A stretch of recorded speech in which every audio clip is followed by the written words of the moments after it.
The logic behind resting Jasprit Bumrah, is that to sort of preserve him in the long term, because you got a lot of test matches also later this year.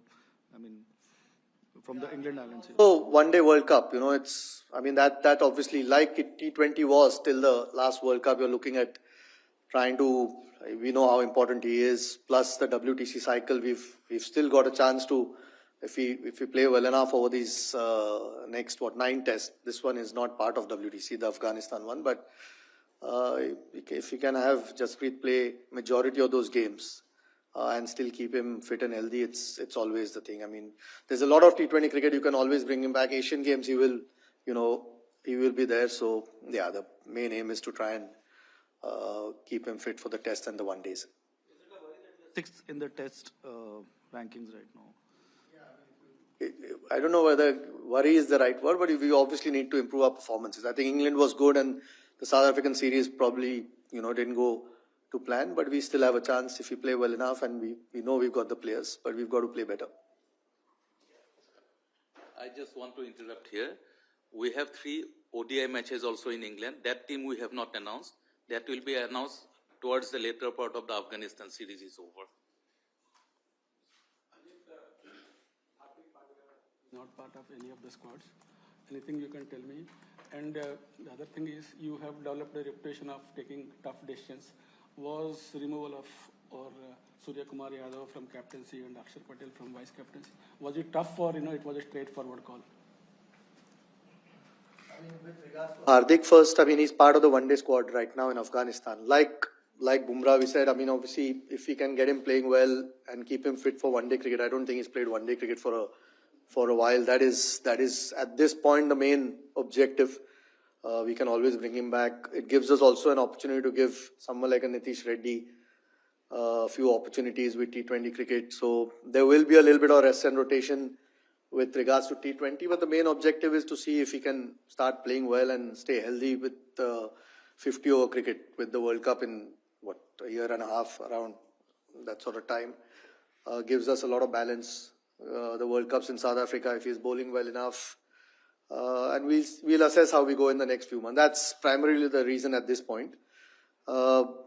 Surya, of course it's a tough decision. Someone who's led you in the World Cup, it's not the easiest thing to try and change. But like I said, we've not had any international cricket after that World Cup.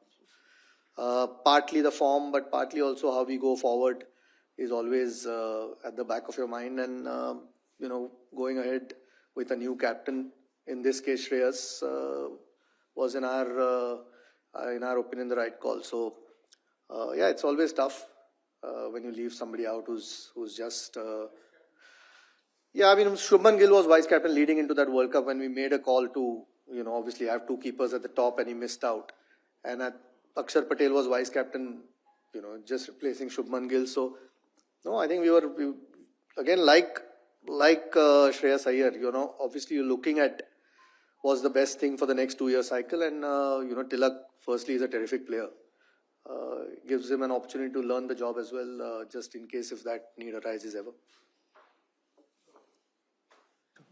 Can you talk to us a little bit about Prince Yadav and what exactly has impressed the committee about him, and why, in the sense that he's going to the ODIs against Afghanistan, now he's going to England as well. What has impressed the selection committee most about him, that he's being groomed as the next pacer?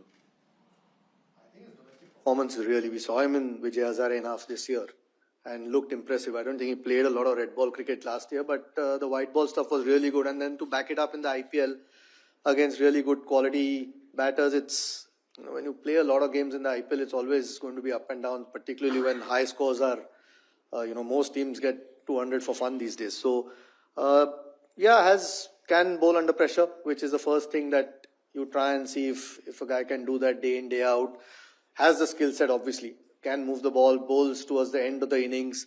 So you try and find a balance that the 4 or 5 guys that you picked, if they can do different roles, and he kind of fits everything in white ball cricket. He's bowled well for Delhi this year, which was the first time that we sort of saw him bowl. Not first time, we've seen him before, but he bowled well this season, and that caught our eye, and so he was always there in our planning.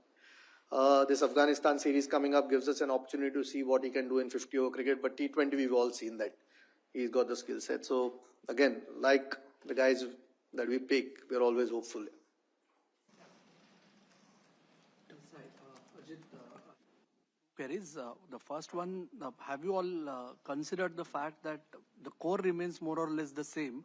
It's just the captain who wasn't involved in the previous cycle who comes in as a captain. So I'm sure you all must have had a word with not just the captain, but along with coaching staff, have had a word with the core group senior members as such, or is that not too much of a factor? Shreyas coming in. Yeah, I mean, this is a clean break almost, if you like, after the World Cup. And we played the World Cup in USA and Caribbean in 24 June, and this was sort of February, March, which is not even 2 years really. But the next one, we've got a bit more time. Like I said, I think Shreyas absolutely deserves it with his performances, one particularly with the bat. I think first you should be good enough to be a player in the team.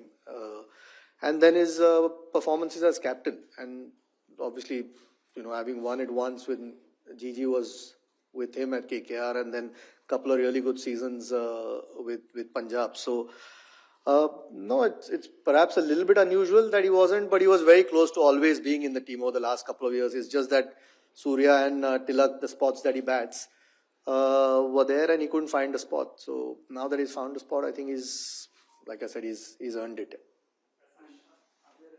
Changes to the ODI setup? Are there any replacements that are being named for the Afghanistan series?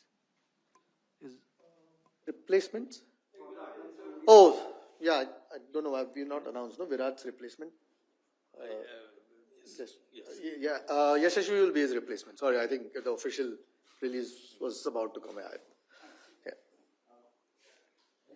Yeah. With Surya was pretty much sort of looking ahead, taken after the World Cup was over, or was sort of keeping an eye on his IPL form and sort of later on he decided. And on Tilak Verma, I mean, you see him as a future leader, and because there's a little bit of uncertainty around his place in the sort of World Cup, he started in the top order and sort of batted down in the later half. So what is the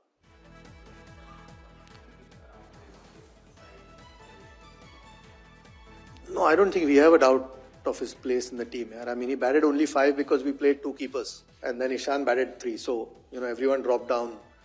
The order had a couple of really key innings in the World Cup. So, no, again, Surya wasn't vice captain or captain when he was made captain last time.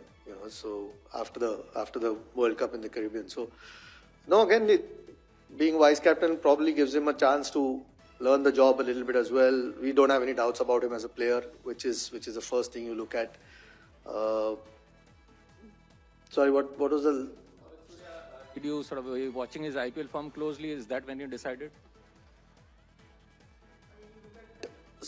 Obviously, the form in the last couple of years, but he was the captain. We were doing really well as him, winning so many games, eventually ending up winning the World Cup. Obviously, we deliberated a lot, especially when someone's led you to a World Cup win. It's not the easiest sort of discussion to have, but I don't necessarily think at some stage we were going to look ahead. Now, whether IPL form dictated it, I'm not so sure that's the case. There was always conversations around it. Like I said, Shreyas playing as well as he is, particularly with the bat, sometimes makes the decision a little bit easier.